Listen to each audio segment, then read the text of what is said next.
Vamos abrir as nossas Bíblias no Evangelho do Senhor Jesus, segundo o registro de Marcos, no capítulo 2, os versos de 1 a 12.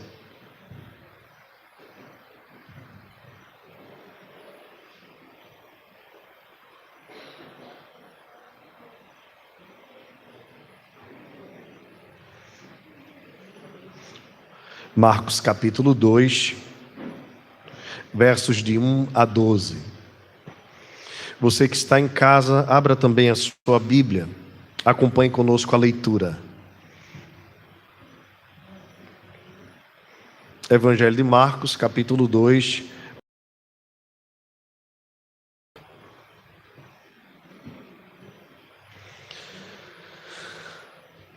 Enquanto você abre aí, deixa eu pensar com você. Eu tenho acompanhado, numa das minhas leituras, as exposições de Charles Spurgeon, os comentários que ele faz sobre as alegorias de John Bunyan. E eis aqui um comentário alegórico de um alegorista que foi John Bunyan, né? Porque alguns acusam Charles Haddon Spurgeon de, embora ser um pregador reformado, de ele usar muito de alegoria, de talvez ele ir até o limite assim daquilo que seria a interpretação tradicional reformada. E Charles Spurgeon diz que Bunyan é que era um dos maiores alegoristas que ele já conheceu. Bem, os dois são excelentes e são maravilhosos, e tem algum exagero aqui ou ali.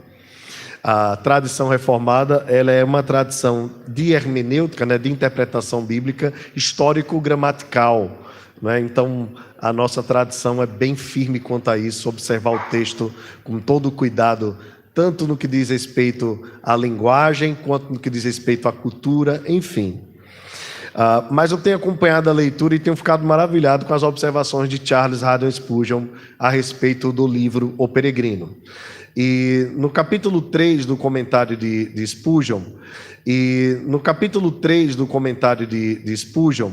ele lembra quando cristão cai com flexível no pântano do desalento. Já comentei com os irmãos aqui nos 2 sermões atrás, basicamente.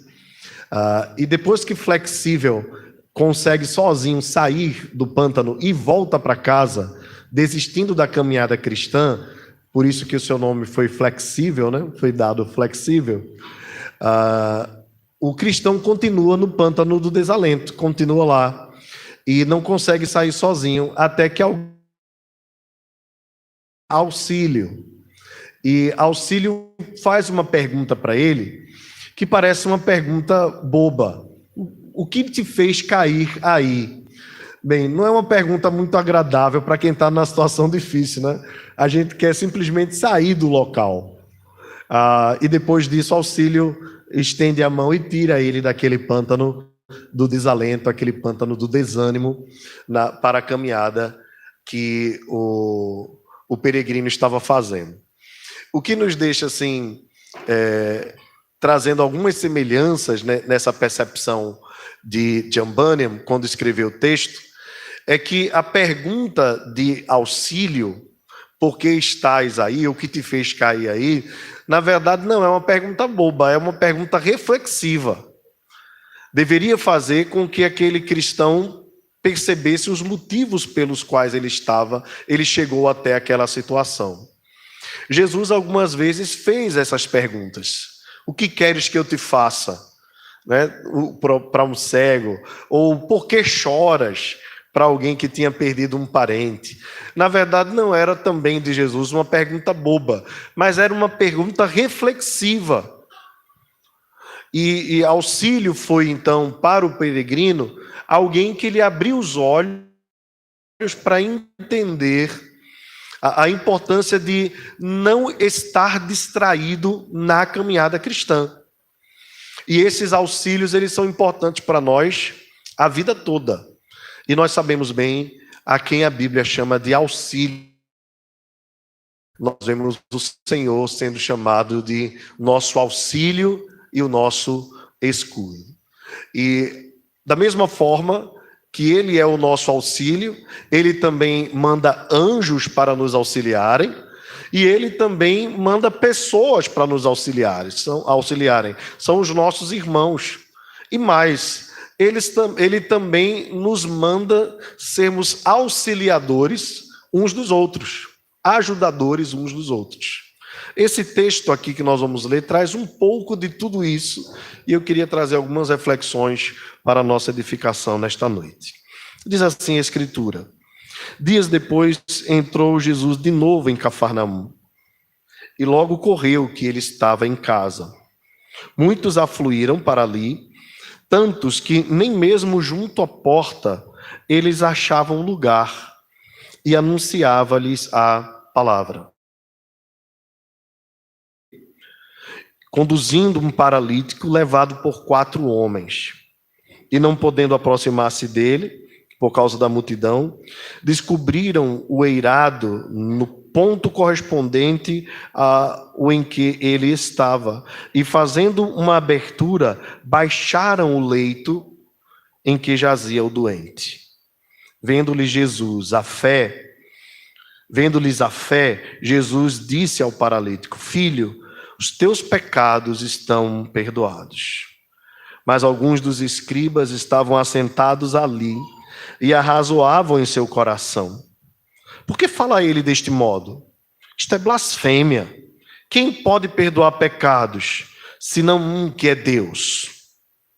E Jesus, percebendo logo por seu espírito que eles assim arrazoavam, discutiam, disse-lhes: por que arrazoais sobre estas coisas em vosso? Dizer ao paralítico: estão perdoados os teus pecados, ou dizer: levanta-te, toma o teu leito e anda? Ora, para que saibais que o Filho do Homem tem sobre a terra autoridade para perdoar pecados, disse ao paralítico: eu te mando, levanta-te, toma o teu leito e vai para a tua casa. Então se levantou e no mesmo instante, tomando o leito, retirou-se à vista de todos, a ponto de se admirarem todos e darem glória a Deus, dizendo: jamais vimos coisa assim. Amém. Louvado seja o Senhor. Pai, nós te louvamos por tua palavra e te rogamos que ela ache um lugar especial em nossos corações nesta noite. Ó Senhor, usa tua palavra como um meio de revelar o teu evangelho aos nossos corações, e que todos nós saiamos daqui cheios do teu Espírito. É o que nós te rogamos.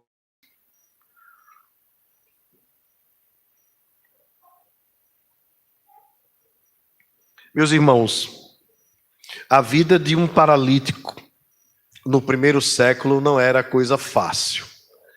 Se hoje nós tememos, passar por uma situação assim, de paralisia, de estarmos impossibilitados de realizarmos as nossas próprias atividades, você imagina como era a vida de um homem desse no primeiro século. Tudo indica que ele poderia ficar mendigando na rua. Era muito comum que pessoas que fossem acometidas de paralisias, de cegueiras ou outras enfermidades, naquele tempo, não tivessem condições de se manter, a não ser que fosse, de repente, filho de alguém muito rico e que ali o ajudasse a sobreviver. Se você pode lembrar de alguém na Escritura que passou mais ou menos por isso, talvez venha à sua mente Mefibosete, um dos parentes de Saul, que estava esquecido há muito tempo, que numa das situações difíceis que Israel passou, a sua ama tentou correr com ele, caindo, a criança ainda pequena ficou aleijada. E assim Mefibosete teve uma vida muito difícil. Era mais difícil ainda. Então a Bíblia nos conta que depois que Davi assumiu o reinado, tendo passado um tempo, o rei estava pensando em quem poderia abençoar. E assim lembraram que havia alguém da família de Saul, e exatamente este era o propósito de Davi, alguém da família de Saul a quem ele pudesse abençoar. E lembraram de Mefibosete, e Davi o trouxe à sua mesa, e disse: a partir de agora você não apenas vai comer todos os dias junto comigo aqui na mesa do rei, também eu te darei terras e tudo mais. E aquilo foi um alento para a vida de Mefibosete, visto que pelas suas próprias forças talvez ele não conseguisse sozinho sobreviver. Assim era a dificuldade de alguém que passasse por isso no primeiro século. Nós estamos então vendo um caso de um homem, talvez jovem, que não tinha muito o que fazer pela sua vida, mas tinha 4 auxiliadores, 4 amigos, que, assim como o restante das pessoas naquela região de Cafarnaum, haviam sabido que Jesus estava naqueles dias passando por aquele lugar. E nas ilhas, as multidões afluíam. E desta vez aqui, o cenário não é diferente. A Bíblia nos diz que a multidão era tão grande que as pessoas nem conseguiam chegar na porta da casa, visto que haviam muitos enfermos para serem curados, haviam muitas pessoas endemoniadas que eram levadas para lá, toda sorte de dificuldades, de moléstias, as pessoas afluíam até a casa onde Jesus estava, de sorte que o nosso Senhor, enquanto esteve aqui, operou muitos sinais. Aqueles 4 homens foram o auxílio desse pobre aleijado, desse paralítico em Cafarnaum, cujo nome nós não conhecemos, mas sabemos que a sua situação era tão crítica que ele precisou ser levado num leito. Talvez aqui então se trate de uma paralisia total, né? Inferiores, ou paralisia do corpo, enfim. 4 amigos, 4 homens, pegaram cada um no canto do leito e você deve imaginar uma maca, né? É sempre a imagem que pelo menos a minha mente vem quando eu lembro dessa passagem. Lembra que eu falei para os irmãos como era feito o esquife, né? O caixão era um quadrado, né? Uma caixa onde a pessoa ficava dentro, o defunto, né? E 4 pessoas carregavam nas pontas dos bastões. As macas eram semelhantes, né? Semelhante às macas de hoje também.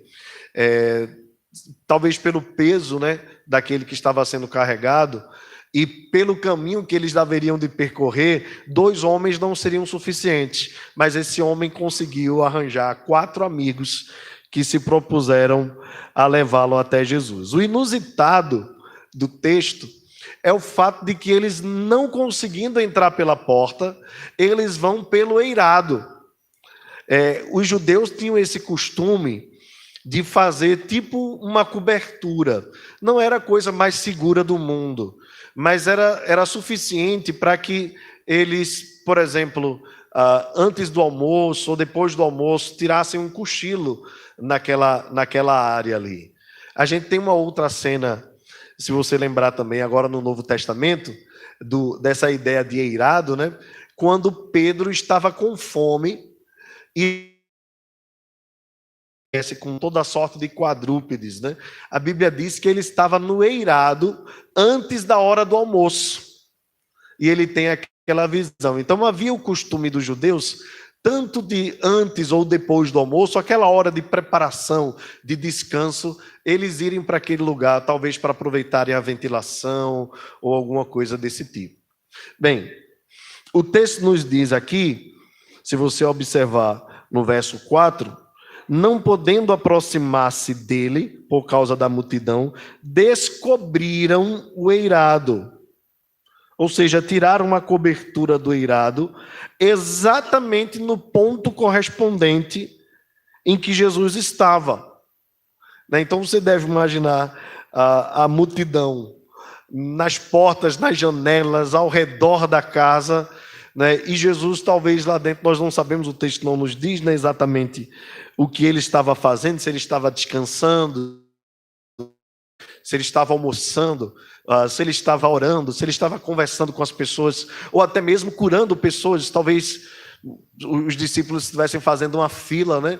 Pegando de pessoa por pessoa e levando até o nosso Senhor e Salvador. Bem, não dá para a gente dizer o que estava acontecendo, mas dá para a gente imaginar. Era muito difícil o Senhor Jesus estar ali descansando enquanto a multidão afluía precisando de auxílio, né?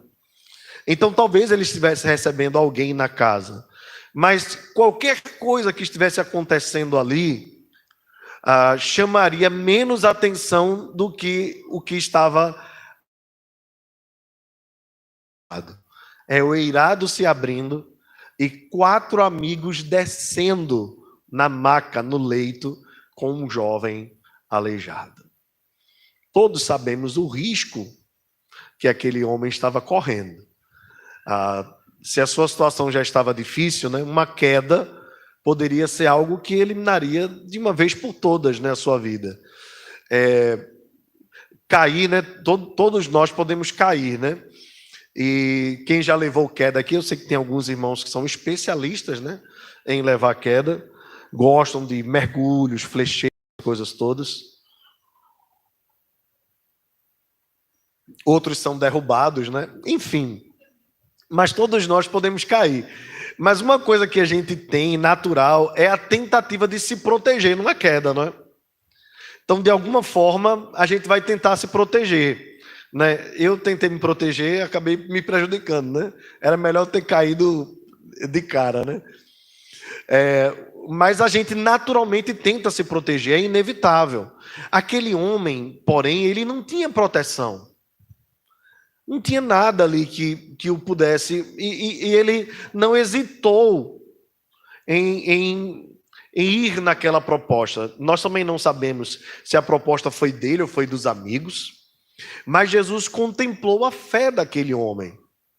E isso é o mais importante, no observando, e ele se alegra quando ele percebe que o nosso coração deposita a esperança nele.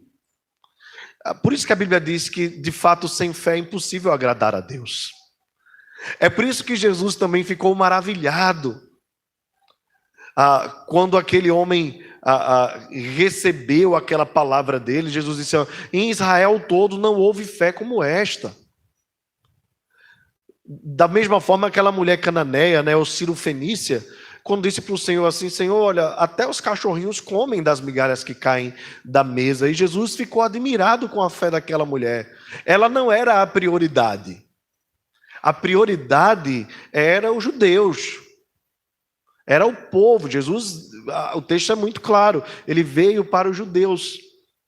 Mas algumas pessoas se aproximaram de Jesus, mesmo não sendo judias, e por assim dizer, encantaram o nosso Salvador com sua fé.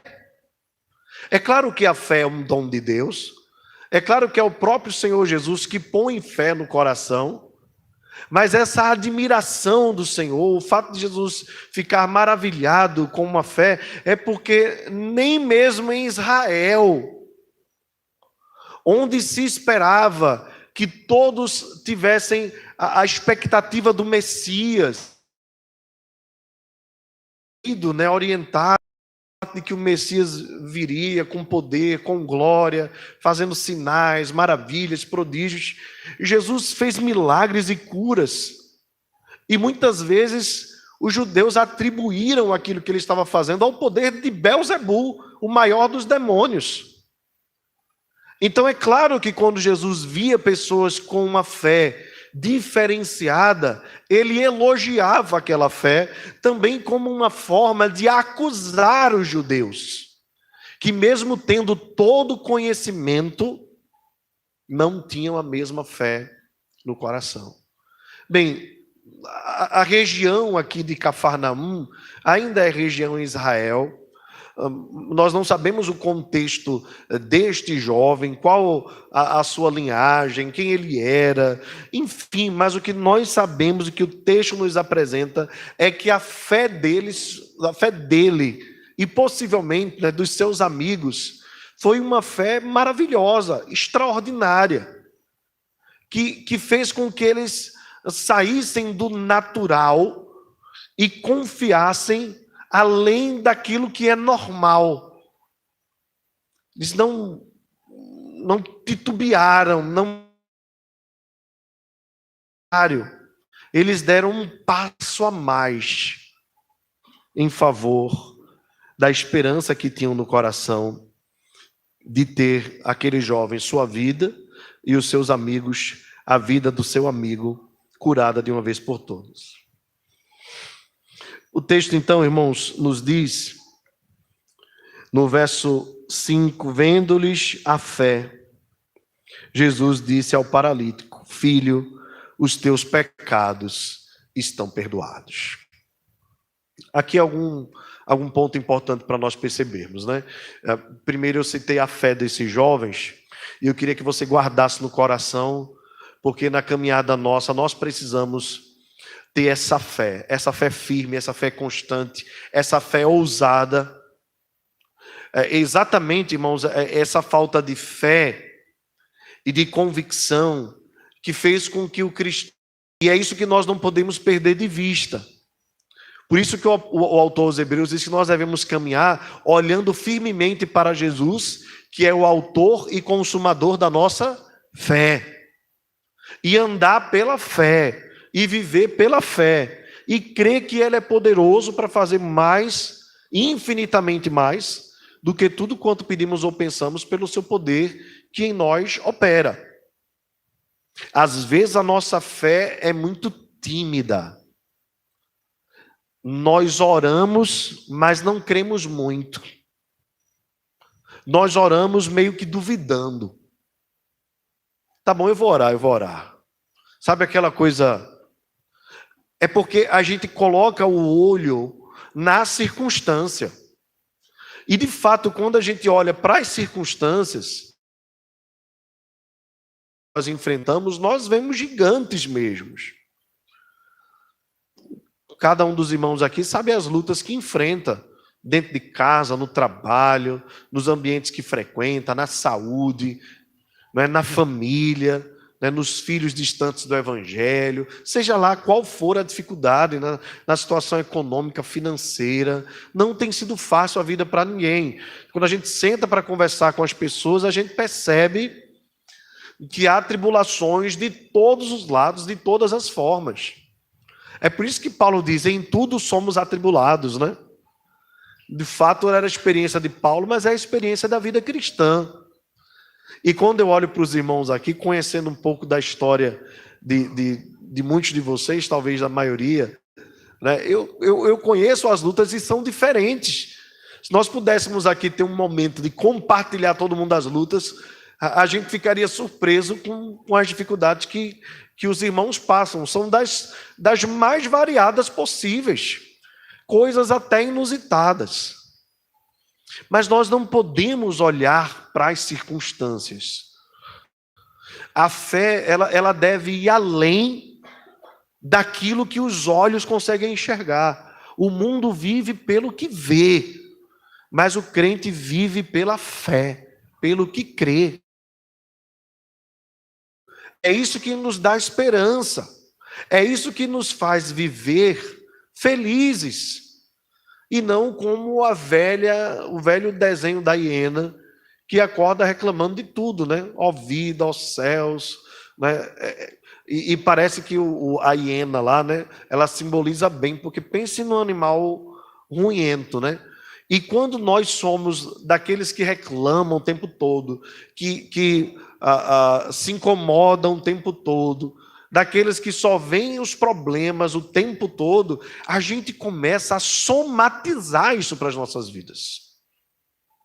E isso mexe com a nossa ansiedade, isso mexe com as nossas emoções, isso causa tristeza e às vezes de forma elevada nos leva até a depressão. Isso causa em nós problemas físicos, às vezes nós não sabemos muitas vezes o que é uma coceira, uma dermatite, ou o cabelo caindo, ou dores no corpo, e que a gente às vezes pensa que é alguma coisa física, às vezes é a somatização da forma como nós enxergamos as lutas. Eu não estou aqui dizendo que você não tem luta, tá bom? Porque eu também tenho as minhas. E aquele paralítico também tinha dele. E a decisão dele foi se juntar com quem podia ajudá-lo e correr até aquele que poderia resolver o seu problema. Então, de uma forma, 2000 anos depois, nós temos a mesma problemática. Talvez o seu caso não seja uma paralisia física, né, mas talvez sejam outros tipos de dificuldade. Mas o caminho é sempre o mesmo. Junte-se com pessoas que podem ser teu auxílio. Gente que possa orar por você, gente que possa te conduzir a Jesus. Gente que possa te ajudar a estar mais perto do Salvador. E se aproxime daquele que de fato tem o poder para transformar todas as coisas. Não é que você vai colocar a esperança nos seus amigos. O auxílio, ele é um meio. Mas o objetivo está perto de Jesus.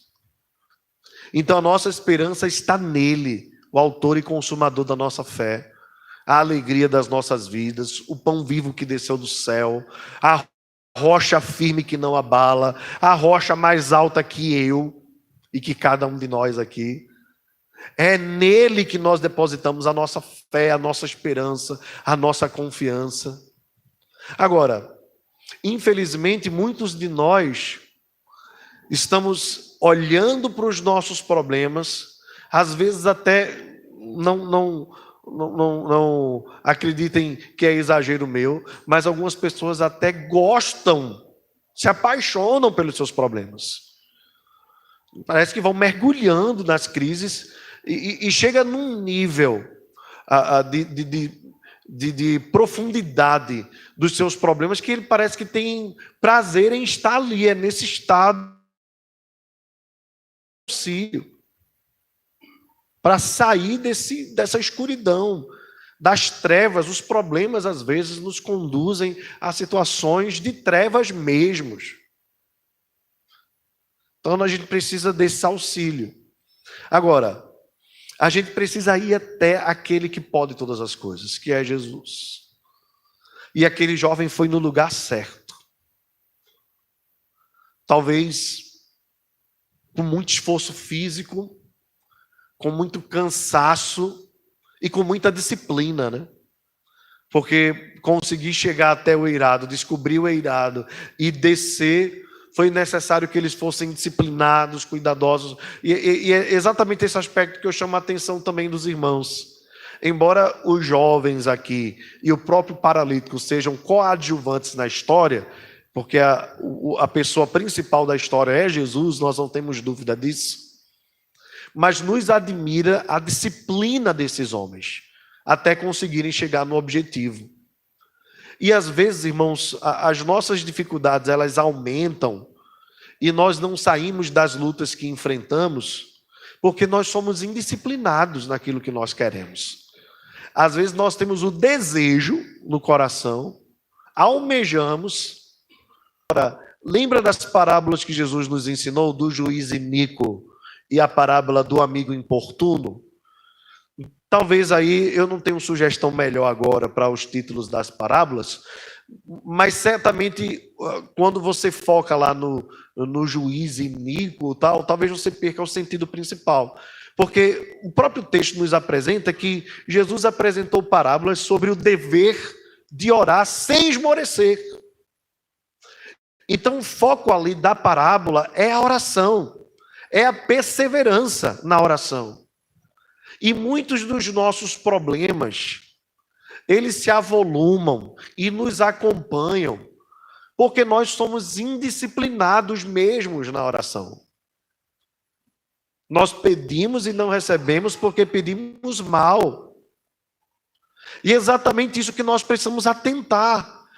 Temos uma causa, se ela é importante para nós, nós precisamos então de esforço e de disciplina. Assim como aquele jovem precisou se esforçar, assim como precisou dos seus amigos, assim como ele precisou subir ao eirado, assim como ele precisou correr risco, nós precisamos também, na nossa caminhada cristã, nos esforçarmos. Então eu vou... Eu sei, irmãos, que a teologia da prosperidade, ela trouxe uma nuance para o meio evangelical, que fez com que a gente caminhasse para o outro lado, para o lado totalmente oposto. E eu sempre tenho dito aos irmãos que o diabo está nos extremos, né? Então a teologia da prosperidade, ela meio que coloca naquilo que você faz o resultado, não é? Então faça tal coisa, se você fizer assim, assim, assim, Deus vai te abençoar. E a gente sabe que não é assim. A gente sabe que a gente deve orar segundo a vontade de Deus. A gente sabe que deve orar confiando em Deus, sabendo que Ele tem o melhor para nós e que nós não somos nada nem ninguém para determinar a hora, nem a forma, nem a vontade de Deus agir. Isso é uma verdade, nós não temos nenhuma dúvida disso. Mas o outro lado da história é que muitos crentes reformados, crendo na soberania de Deus, a verdade que tem de clamar, de orar, de jejuar, de pedir, de rogar, de suplicar, porque acreditam que no final das contas tudo está dentro da soberana vontade de Deus. Ora, a soberana vontade de Deus não anula a nossa responsabilidade de orar, a nossa responsabilidade de clamar, a nossa responsabilidade de jejuar. É bíblico.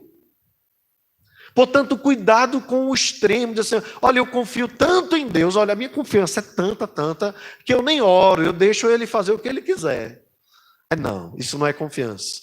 Isso é desleixo, é relaxamento. Muitos cristãos reformados são relaxados com a sua vida de oração. Entenderam mal a soberania de Deus. Entenderam pessimamente a soberania de Deus. De fato, Ele está no controle de... Essa é a ordem do Senhor. Portanto, nós não podemos relaxar. Devemos agir com fé e buscar ao Senhor na força do Espírito Santo, perseverantemente. O texto então nos diz, agora sim,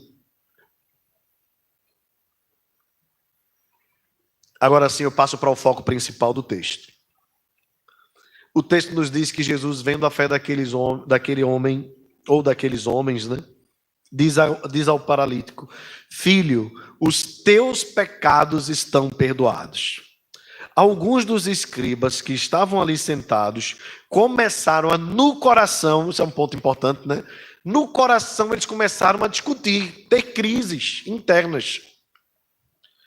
Por que ele está falando desse jeito?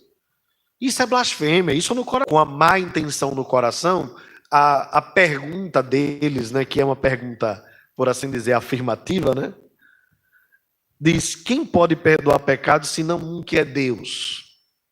Eles estão corretos. Sendo eles conhecedores da lei, eles sabiam muito bem que esse atributo de perdoar pecados pertenciam só a Deus. O que eles não ainda enxergavam, diferente do paralítico, que já estava tendo seus olhos abertos, é que aquele diante de quem eles estavam era o próprio Deus. Portanto, Jesus não estava atraindo para si uma maldição, porque ninguém poderia tomar o lugar de Deus e deixar de ser amaldiçoado.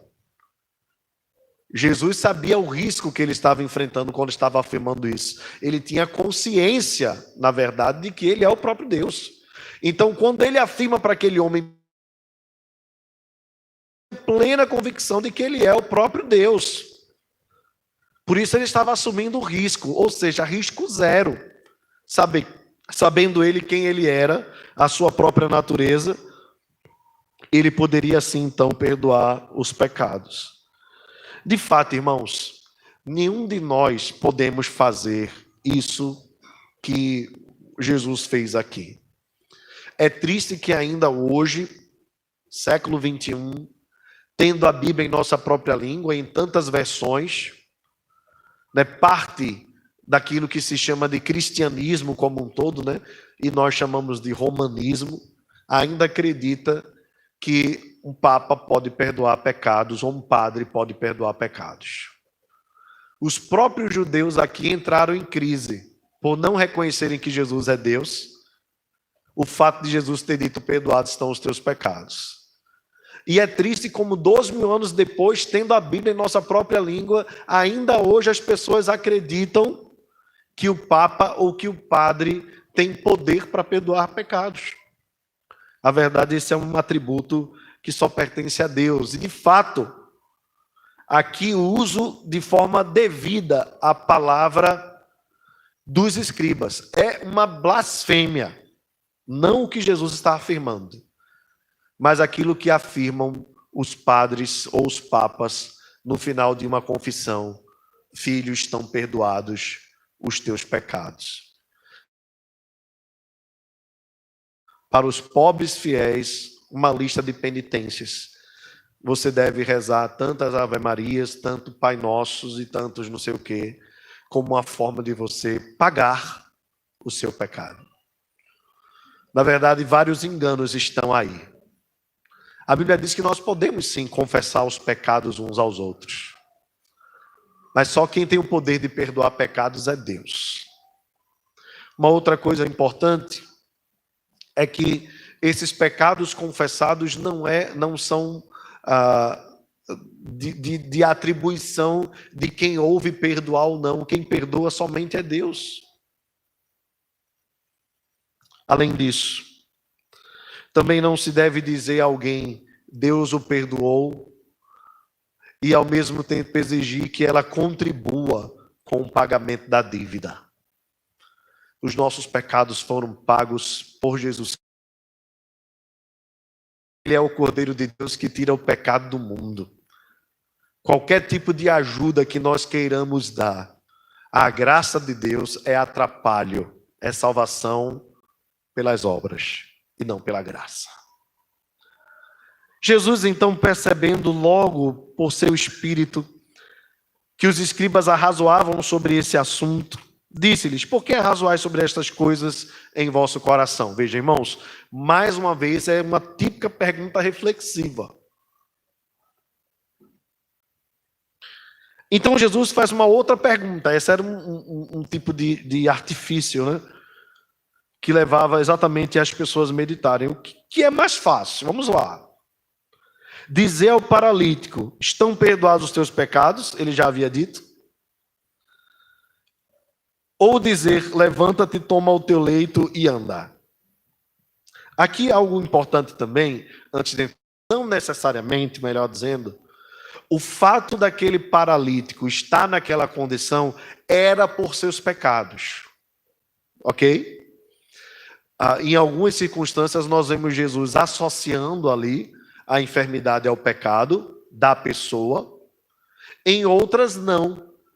Em uma circunstância especial, alguém leva uma criança gravemente enferma e os discípulos perguntam: Senhor, quem pecou primeiro? Quem pecou?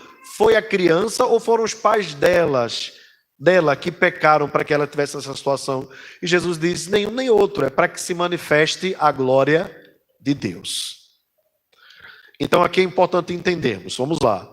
Existem circunstâncias das nossas vidas que são resultado dos nossos pecados, sim, e existem circunstâncias que não, absolutamente. Independente de quais forem as circunstâncias, há perdão e graça suficiente da parte de Deus para transformar a situação, sendo assim a vontade dele, conforme o seu querer. Então é importante entendermos isso. Às vezes uma criança nasce com uma deficiência e as pessoas ficam perguntando: por que Deus e tudo mais? Não se espante. Existem até linhas que ligam, que tratam de autismo, que levam o caso para questões do espiritismo. Está em algumas das nossas pesquisas, né, pelo fato de termos uma filha autista, nós descobrimos algumas linhas de pessoas espíritas que querem levar o caso a questões de outras encarnações. Ok? Então, observe que Satanás, né, atento a todas as circunstâncias, ele entra exatamente naquilo que as pessoas realmente emocional. Então, algumas pessoas nascem com uma deficiência: olha, isso foi uma vida, e você está aqui para evoluir, e tudo mais, tal, tal. Eles gostam de ter respostas dessa forma e mexe com o emocional das pessoas. Os judeus tiveram uma linha de raciocínio semelhante, né?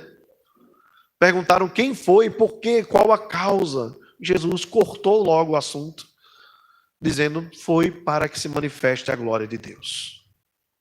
Às vezes também acontecem coisas nas nossas vidas e nós ficamos com algumas limitações e nós, às vezes, queremos assumir alguma culpa, né? Então a gente diz assim: olha, eu estou passando por essa situação, foi porque eu fiz tal coisa. Então a pessoa sai de manhã para trabalhar, leva uma topada e cai. Aí ela diz assim: eita, foi porque eu não orei hoje, por isso que eu caí. Aí no outro dia ela ora, leva a mesma topada e cai pior. Aí diz assim: então foi pouso. E extremamente infantil. À medida que nós vamos conhecendo a Deus, nós vamos descobrindo cada coisa na nossa vida e da forma como Deus trata pessoalmente com cada um de nós. É claro que no final das contas, toda enfermidade, nesse sentido sim, é consequência do pecado. Não necessariamente de algo que você fez, mas do pecado cometido lá no Éden, do qual todos nós somos herdeiros.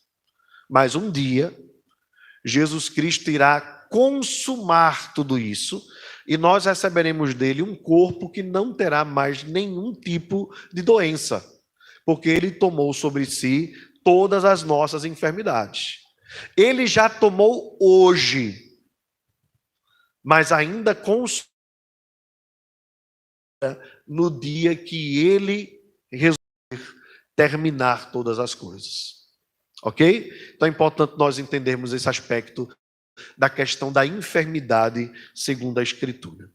Bem, Jesus então, sendo questionado, no coração pelos escribas sobre ter perdoado pecados, agora ele, ao invés de tentar explicar quem ele era, ele manda uma outra pergunta e ainda manda um outro decreto. Então vou perguntar: o que é mais fácil, dizer estão perdoados os teus pecados, ou dizer a esse homem: toma teu leito, levanta, toma o teu leito e anda? Então ele diz: ora, para que saibais que o Filho do Homem tem sobre a terra autoridade para perdoar pecados, disse então ao paralítico: eu te mando, levanta-te, toma o teu leito e vai para a tua casa. Como a gente costuma dizer, com os dois pés, e dando uma voadora. Ele diz o seguinte: o problema de vocês é porque eu estou perdoando pecados? Ou o problema de vocês é porque eu vou dizer a esse homem: levanta, toma o teu leite e anda? Então, seja qual for, eu afirmo então para esse homem: já disse, perdoados estão os teus pecados, então agora eu digo: pode se levantar, toma o teu leite e anda. Ou seja, eu vou fazer as duas coisas, para que vocês saibam que eu sou o Filho do Homem e tenho poder tanto para perdoar pecados como para curar. Eu declaro, eu mando, levanta-te, toma o teu leito e vai para a tua casa. O texto diz então, vamos ler juntos o verso 12? Então ele se levantou e no mesmo instante, tomando o leito,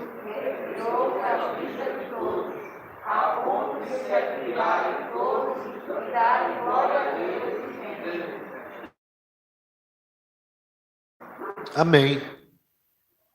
Então, o que o texto nos ensina, irmãos, a respeito do nosso Senhor? Em primeiro lugar, que Ele é poderoso para perdoar pecados. E Ele aproveitou aquela circunstância para perdoar os pecados daquele paralítico. E da mesma forma, irmãos, Ele se manifestou exatamente para isso. A Bíblia diz que Ele veio para destruir as obras do diabo. Ele veio para perdoar pecados. Ele veio para nos salvar.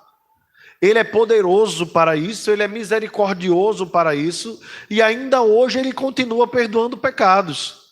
Quer esses pecados tenham causado paralisia, como foi no caso do paralítico, ou quer esses pecados tenham causado, como pode ter sido, no caso do paralítico, ou quer esses pecados tenham causado qualquer tipo de mal, seja qual for, Cristo é poderoso para perdoar todos os nossos pecados e pagar toda a nossa dívida. Essa é a grande coisa que nós precisamos aprender sobre o nosso Senhor e Salvador. Ele é maravilhoso e poderoso para perdoar pecados. Qual a maior de todas as doenças, irmãos? Qual a maior de todas as moléstias? Qual a maior de todas as lutas que nós enfrentamos, se não os pecados? Que coisa terrível que habita ainda dentro de nós. Consciência do que é o pecado, do tamanho do seu pecado, do quão terrível é o pecado, sabe o quanto é importante ouvir do Senhor Jesus essa palavra: filho, perdoados estão os teus pecados. Não há nada mais gracioso, não há nada mais glorioso, não há nada mais maravilhoso. Certa vez perguntaram a um teólogo o que é que ele queria que colocasse lá na sua lápide, né, depois que ele morresse. E talvez alguns imaginavam, gostariam que ele colocasse lá o currículo dele, né? Doutor em tal, como às vezes se apresentam, ou apresentam os pastores, né? Os teólogos, né? Aqui está o doutor fulano de tal, formado em Harvard, ele tem PhD em divindade, ele foi arrebatado até o quarto céu, ele viu coisas inefáveis, né? Um negócio desse tipo. A única coisa que eu quero que coloquem na minha lápide é a palavra perdoado, somente. Quem entende, irmãos, o tamanho do perdão e da graça de Deus, sabe a maravilha que é não apenas sentir-se, mas ter a convicção de que Cristo perdoou todas as nossas dívidas. Sabe o que é que Auxílio fez lá no livro de John Bunyan, Peregrino? Ele ajudou o cristão a sair carregando também um pouco do fardo dele. Porque o cristão caiu no pântano do desalento com um fardo pesado. Flexível conseguiu rapidamente sair, porque além de agoniado para voltar à sua vida antiga, ele também não carregava o fardo. Bem, Charles Spurgeon, discutindo lá o texto, ele até quer sugerir a John Bunyan que fizesse algumas trocas aí na alegoria, mas como eu disse aos irmãos, toda alegoria corre riscos, né? Mas a mensagem, a ideia principal de Bunyan é mostrar o quanto Auxílio foi importante, ajudando ao cristão a sair carregando o fardo dele.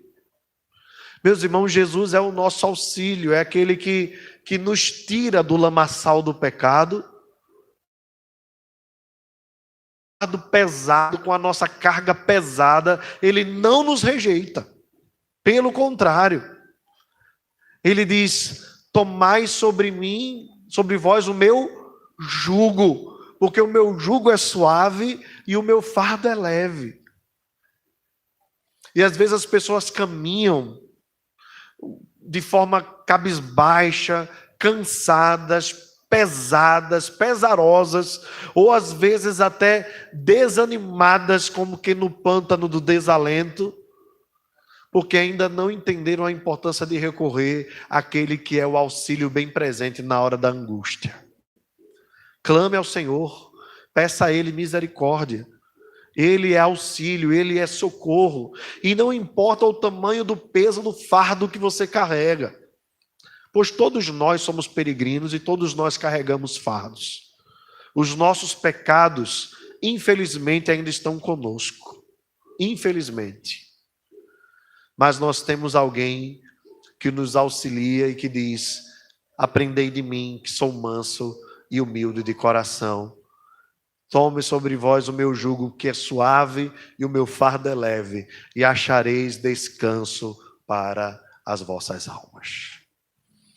Uma outra coisa que Jesus disse a esse jovem, a esse homem: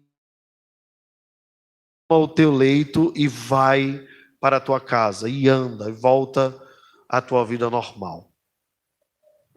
Meus irmãos, como é importante receber de Cristo esta restauração para a caminhada, para continuar a jornada. Bem, nós não temos muitas informações, como eu falei, sobre esse jovem, nós não temos muitas informações sobre o seu passado, nem mesmo sobre o seu futuro, não temos muito ou quase nada, né, sobre isso.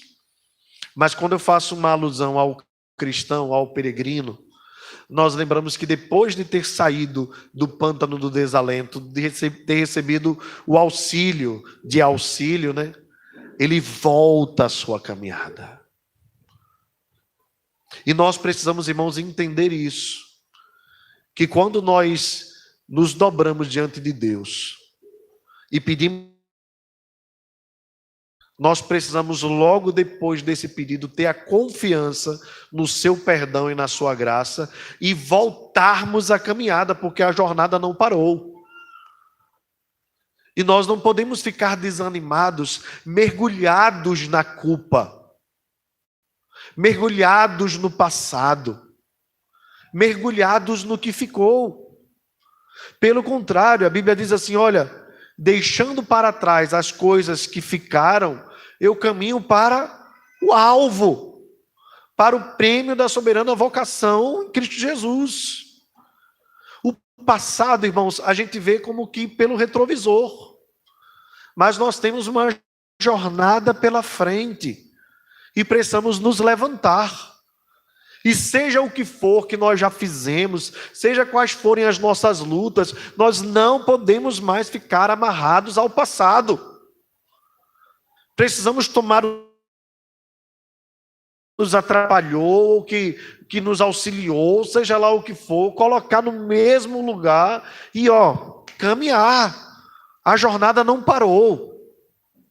Então, em nome de Jesus, lembre-se, se você está vivo, se você está respirando, não importa a perspectiva, ou a expectativa, melhor dizendo, que se dê para você mais 10 anos, 15 anos, 20 anos, 30 anos. Não importa. O que importa é que eu vou viver cada dia para a glória de Deus. O que importa é que eu vou me levantar e vou caminhar. E a vida é assim, seguindo. Olhando para o autor e consumador da fé, não colocando expectativas nesta vida, mas perdoados por Deus, sem carregarmos o peso que nós não podemos carregar, porque Ele tomou sobre si os nossos pecados, agora, e certamente com Ele seremos mais que vencedores, pois Ele venceu a morte, Ele venceu o diabo, Ele venceu o pecado e nos garantiu a vitória final. Então levante-se e siga, levante-se e caminhe. Pare de ficar olhando para trás, pare de ficar lamentando o que passou. O tempo que já foi perdido se perdeu. Lamentar por ele é perder tempo dobrado. Então agora é hora de caminhar, de olhar para frente. E Cristo está conosco. Não viva do passado. Não se amarre àquilo que quer te deixar preso. Mas olhe para Jesus. E siga Jesus e caminhe com Jesus. Meus irmãos, eu encerro lembrando a cada um de nós que esses jovens aqui, como exemplo, lição maior que nós tiramos é o poder de Jesus de perdoar pecados e de nos levantar para a jornada.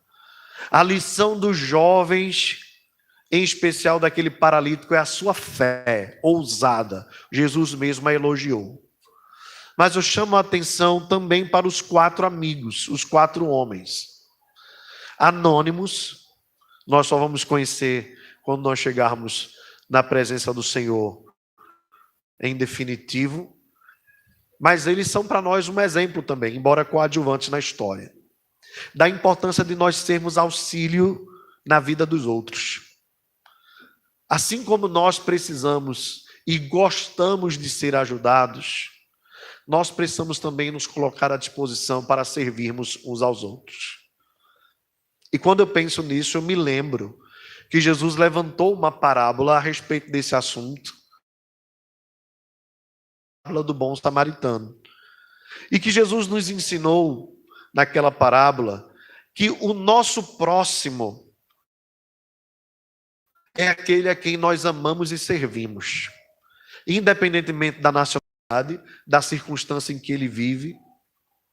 Enquanto o sacerdote e o levita não observaram a oportunidade de servir aquele homem, um samaritano, que era inimigo dos judeus, né? Como eram os samaritanos e judeus se odiavam, né?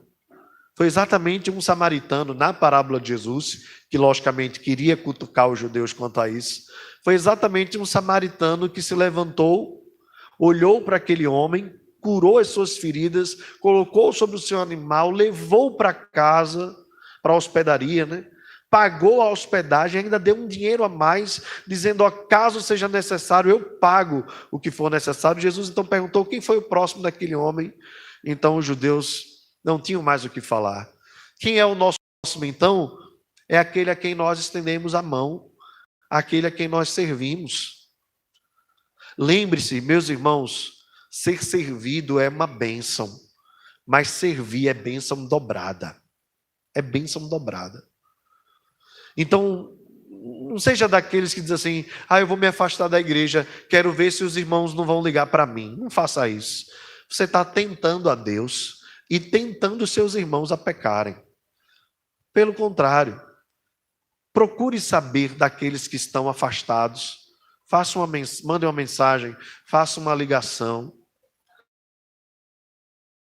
Quando a gente pensa em amor, a gente se coloca logo na passiva, né? A gente quer ser amado. Mas o bom do amor é amar. Porque o amor, ele não espera recompensa. Isso é um fato maravilhoso do amor. Ele não espera recompensa. Ele não espera necessariamente o elogio. Ainda que quando vem como forma de incentivo, é bom e agrada. Mas observe que Jesus nos amou quando nós éramos seus inimigos. E observe que Ele continua nos amando, mesmo quando nós não correspondemos ao amor que Ele tem por nós. Não é verdade? Mas às vezes nós queremos amar e ter um reconhecimento à altura. Lembre, amor é entrega, é decisão. E uma das formas, ou a melhor forma, de demonstrar auxílio. Auxilie alguém. Quando você vir um irmão triste, procure saber como ele está, ore por ele. Ligue para um amigo, ligue para um parente, ligue para quem precisa. Seja auxílio, seja ajuda. Tire alguém do pântano do desânimo. Carregue, como a própria Bíblia diz, levai os fardos uns dos outros, e assim cumprireis a lei do Senhor. Que Ele nos abençoe em nome de Jesus. Vamos orar? Convido os irmãos a ficarem de pé.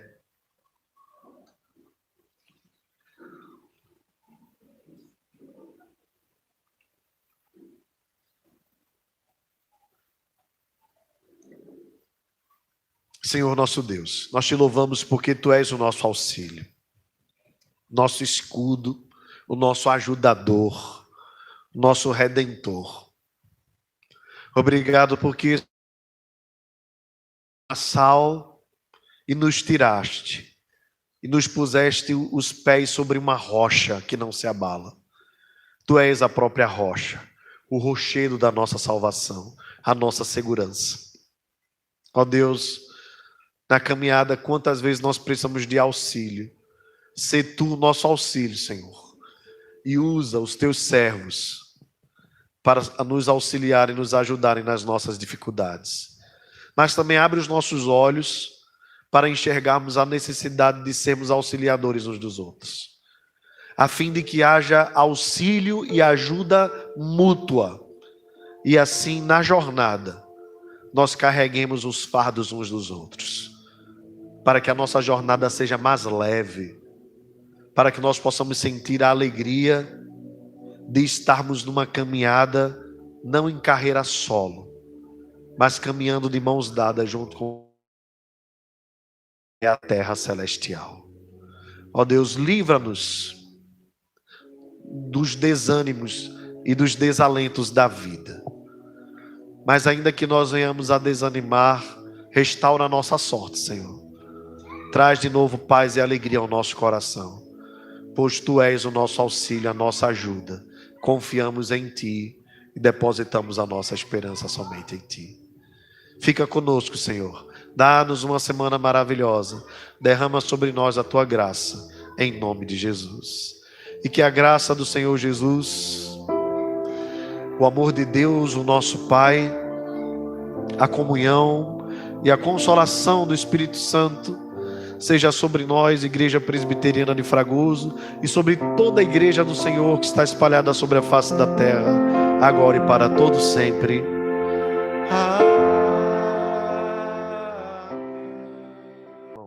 Que Deus os abençoe, em nome de Jesus. Abençoe os que estão em casa também.